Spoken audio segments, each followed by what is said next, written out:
नमस्कार, स्वागत है आप सभी का एबी स्टार न्यूज़ में और मैं हूं आपके साथ जुबैर चौधरी। बढ़ते चले देश लाइव का, जहां सबसे पहले बात करेंगे यूपी मॉडल की। दरअसल असम में आतंकवाद के खिलाफ यूपी मॉडल देखने को मिला। यहां बुलडोजर से कार्रवाई की गई। आपको बता दें कि मुफ्ती मुस्तफ़ा के मदरसे पर बुलडोजर से कार्रवाई की गई और मदरसे को ध्वस्त किया गया। असम में भी उत्तर प्रदेश के तर्ज पर अपराध और आतंकवाद के खिलाफ कार्रवाई में बुलडोजर से एक्शन लिया जा रहा है। बांग्लादेश स्थित आतंकी संगठन से संबंध रखने वाले मुस्तफ़ा उर्फ मुफ्ती मुस्तफ़ा की तरफ से संचालित मदरसे को पूरी तरह से ध्वस्त कर दिया गया है। आपको बता दें कि मुस्तफ़ा को हाल ही में गिरफ्तार किया गया था। मोरीगांव जिले के पुलिस अधीक्षक अपर्णा एन के ने कहा कि मोइराबारी इलाके में मुस्तफ़ा उर्फ मुफ्ती मुस्तफ़ा की तरफ से संचालित जमीउल हुदा मदरसे को आज ध्वस्त कर दिया गया है। मुफ्ती मुस्तफ़ा को हाल ही में बांग्लादेश स्थित आतंकी संगठन की तरफ से और साथ में उनके 7 आतंकी संगठनों के लिए गिरफ्तार किया गया था। असम पुलिस ने बांग्लादेश के आतंकी संगठन अंसारुल इस्लाम से जुड़े 12 जिहादियों को गिरफ्तार किया था। इससे ठीक एक दिन पहले एक स्लीपर सेल का भी भांडाफोड़ किया गया था। वह बांग्लादेशी आतंकी को अपने घर में पनाह दे रहे थे, जिसके बाद कार्रवाई की गई है। अंसारुल इस्लाम आतंकी संगठन से जुड़े कई देशों में फैली हुई है। इस हाल ही में रिपोर्ट में कहा गया था कि पाकिस्तान और बांग्लादेश की सीमा से भारत में घुसकर आतंकी भारत के अलग अलग राज्यों तक पहुंचने की कोशिश करते हैं। कई बार आतंकी संगठन इस तरह के प्रयास कर चुके हैं, लेकिन एजेंसियों की सख्ती की वजह से उनके इरादे कामयाब नहीं हो पाते हैं।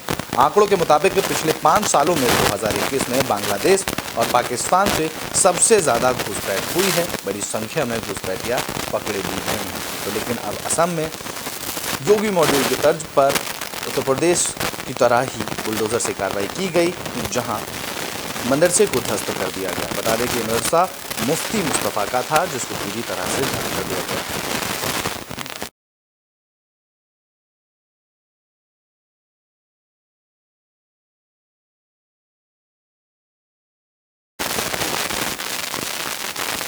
बुलेटिन में बात करते हैं तिरंगे पे चल रही सियासत की। आपको बता दें कि आरएसएस संघ से संचालित करने वाले पदाधिकारी ने कांग्रेस कार्यकर्ता और राहुल गांधी को नसीहत दी है।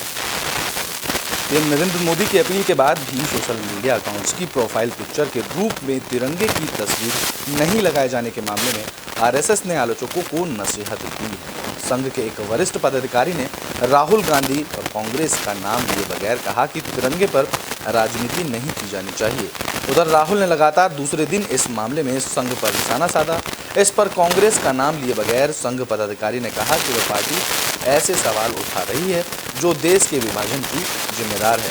सोशल मीडिया पर संघ की इस बात को लेकर आलोचना की जा रही है। उससे अपने सोशल मीडिया खातों में तिरंगों की प्रोफाइल पिक्चर क्यों नहीं लगाए, इस तरीके का मामला अब तूल पकड़ता जा रहा है। मामला तूल पकड़ा तो कांग्रेस नेता राहुल गांधी ने कर्नाटक दौरे के वक्त और फिर आरएसएस पर निशाना साधा। राहुल गांधी ने बुधवार को ट्वीट कर कहा था कि इतिहास गवाह है कि हर घर तिरंगा अभियान चलाने वाले एक ऐसे संगठन से निकले हैं जिसने 52 साल तक तिरंगा नहीं फहराया है।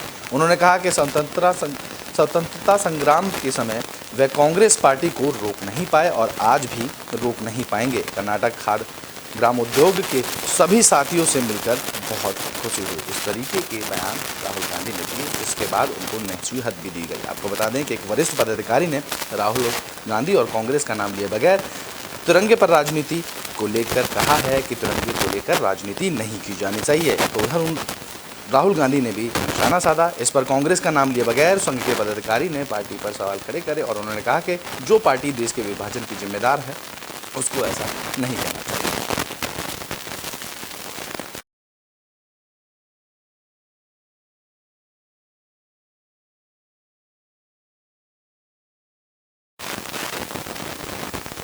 केंद्र सरकार की तरफ से किसानों को भी राहत दी गई है। आपको बता दें कि गन्ने के दामों में 15 रुपये प्रति क्विंटल का इजाफा किया गया है।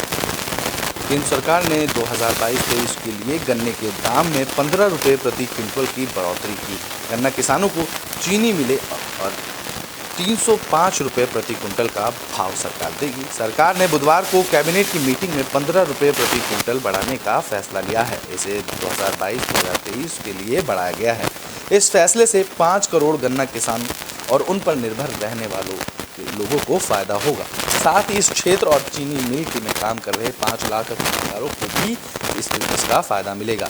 गन्ने की पेराई 17 अक्टूबर से शुरू होती है, जिसको लेकर प्रधानमंत्री की अध्यक्षता में आर्थिक मामलों की कैबिनेट कमेटी ने इस पर फैसला लिया है। 2022-2023 के लिए गन्नों के उत्पादन लागत 162 रुपये प्रति क्विंटल हो रही है। गन्ने का उचित और लाभकारी मूल्य FRP वह न्यूनतम मूल्य होता है जिस पर चीनी मिलों को किसानों से गन्ना खरीदना होता है। सरकार की ओर से कहा गया है कि 8 साल से FRP में 34% से ज़्यादा की बढ़त हुई है।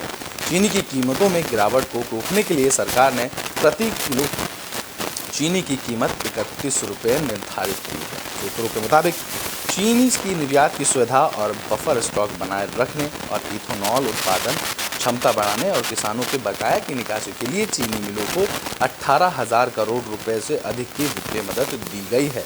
चालू सीजन में मिलों ने 1.15 लाख करोड़ रुपए और 3,530 लाख टन गन्ना खरीदा गया है। इसको लेकर 2022 से 2023 में 3,600 लाख टन से ज़्यादा गन्ना की खरीद की उम्मीद की जा रही है। इसकी कीमत 1.20 लाख रुपए हो सकती है। आपको बता दें कि मंत्रालय ने कहा है कि पिछली पेराई सत्र में लगभग 92,938 करोड़ रुपए गन्ना मूल्य बकाया था, जिसमें से 52,710 करोड़ रुपए का भुगतान किया जा चुका है। अब केवल 228 करोड़ रुपए बाकी हैं, जो कि 2021-2022 में 1.15 लाख करोड़ रुपए के बकाये से 1 अगस्त तक के किसानों को 1.05 लाख करोड़ रुपए का भुगतान किया गया है।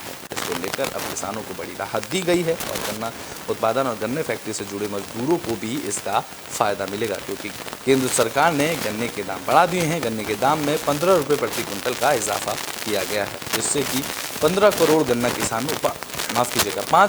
किसानों को फ़ायदा मिलेगा।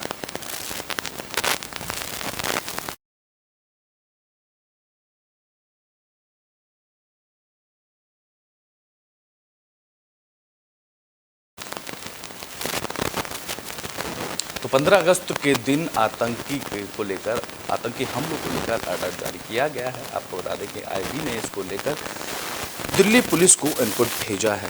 भारत के 75वें स्वतंत्रता दिवस मनाने के लिए तैयार है। इस बीच इंटेलिजेंस ब्यूरो ने दिल्ली पुलिस को खतरे को लेकर चेतावनी दी है और सतर्क रहने को कहा है। खबर यह है कि ब्यूरो की तरफ से 10 पन्नों की एक रिपोर्ट जारी की गई है, जिसमें आतंकवादी संगठन जैसे मोहम्मद, लश्कर-ए-तैयबा से लेकर उदयपुर और अमरावती कांड का भी जिक्र किया गया है। खबर है कि IB ने अपनी रिपोर्ट में कट्टरपंथी समूह से खतरे की बात कही है। साथ ही 15 अगस्त के लिए दिल्ली पुलिस को लाल किले में एंट्री के लिए सख्त नियम लागू करने के लिए भी कहा गया है। IB ने रिपोर्ट में जापान के पूर्व प्रधानमंत्री शिंजो आबे की हत्या को भी शामिल किया है। हाल ही में दिल्ली पुलिस ने स्वतंत्रता दिवस पर ट्रैफिक को लेकर एडवाइजरी जारी की थी, जिसके बाद उदयपुर और अमरावती की घटनाओं को देखते हुए एजेंसियों ने पुलिस को कट्टरपंथी समूहों और भीड़ वाले इलाकों में उनकी गतिविधियों को लेकर सतर्क रहने के लिए कहा है। रिपोर्ट के अनुसार पाकिस्तान की ISIS और लश्कर के आतंकियों को मदद मुहैया कराने के जरिए आतंकी घटनाओं को भड़का रही है। खबर है कि आतंकियों को बड़े नेताओं और अहम जगहों को निशाना बनाने के निर्देश दिए गए हैं, जिसको लेकर अब दिल्ली पुलिस को इनपुट भेजा गया है। 10 पन्नों की रिपोर्ट में उदयपुर और अमरावती जैसे कांड को भी जिक्र किया गया है। तो वहीं 15 अगस्त के दिन आतंकी हमले को लेकर अलर्ट जारी किया है।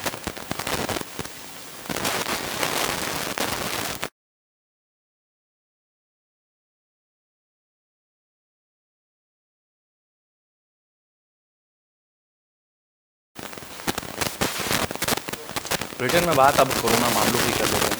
पूरे देश में कोरोना के मामलों में लगातार बढ़ोतरी देखने को मिल रही है। आपको बता दें कि बीते 24 घंटे में कोरोना के 19,893 नए मामले सामने आए हैं। भारत में कोरोना के मामले लगातार बढ़ रहे हैं और बीते 24 घंटे में कोरोना के मामले 19,893 सामने आए हैं, जिसके बाद देश में कुल संक्रमितों की संख्या बढ़कर 4,40,87,037 हो चुकी है। वहीं संक्रमण से 53 लोगों की मौत हो चुकी है और मृतकों की संख्या बढ़कर 5,26,530 पहुंच गई है। वहीं बीते दिन देश में कोरोना के 17,000 से अधिक मामले सामने आए थे और संक्रमण से 47 लोगों की मौत हुई थी। बात करें महाराष्ट्र की, तो महाराष्ट्र में कोरोना वायरस संक्रमण के 1932 नए मामले सामने आए हैं, जबकि राज्य में संक्रमण से 7 लोगों की मौत हुई है। स्वास्थ्य विभाग की ओर से जारी बुलेटिन के अनुसार प्रदेश के संक्रमण में नए मामले सामने आने के बाद संक्रमितों की संख्या बढ़कर 8,52,103 हो चुकी है, जबकि 7 लोगों की मौत के बाद संक्रमण से मरने वालों की संख्या महाराष्ट्र में बढ़कर 1,48,117 पर पहुंच गई है। प्रदेश में 12,321 मरीज ठीक भी हो चुके हैं। बात करें छत्तीसगढ़ की, तो छत्तीसगढ़ में बीते 24 घंटे के दौरान कोरोना वायरस से 501 और लोगों की संक्रमित होने की पुष्टि की गई है। इसके बाद राज्य में कोविड के कुल मामलों की संख्या बढ़कर 11,66,517 हो गई है। स्वास्थ्य विभाग के अधिकारियों ने बताया है कि 11 लोगों को संक्रमण मुक्त होने के बाद अस्पताल से छुट्टी दी गई है। वहीं 522 लोगों ने घर में ही अपनी इस अवधि को पूरा किया है। राज्य में बुधवार को कोरोना वायरस से संक्रमित एक मरीज की मौत भी हुई है। बात करें दिल्ली की, तो दिल्ली में कोरोना वायरस के 2073 नए मामले सामने आए हैं और 5 मरीजों की मौत हो गई है, जिसके बाद संक्रमण दर बढ़कर 11.64% हो गया है। स्वास्थ्य विभाग के बुलेटिन के मुताबिक राष्ट्रीय राजधानी दिल्ली में यह लगातार तीसरा दिन है जब संक्रमण दर 10% के ऊपर पहुंच गई है। इससे पहले 24 जनवरी को दिल्ली में संक्रमण दर 11.79% दर्ज की गई थी, जिसके बाद अब यह आखिरी दिन है जहां दिल्ली में संक्रमण दर 11.64% दर्ज की गई है।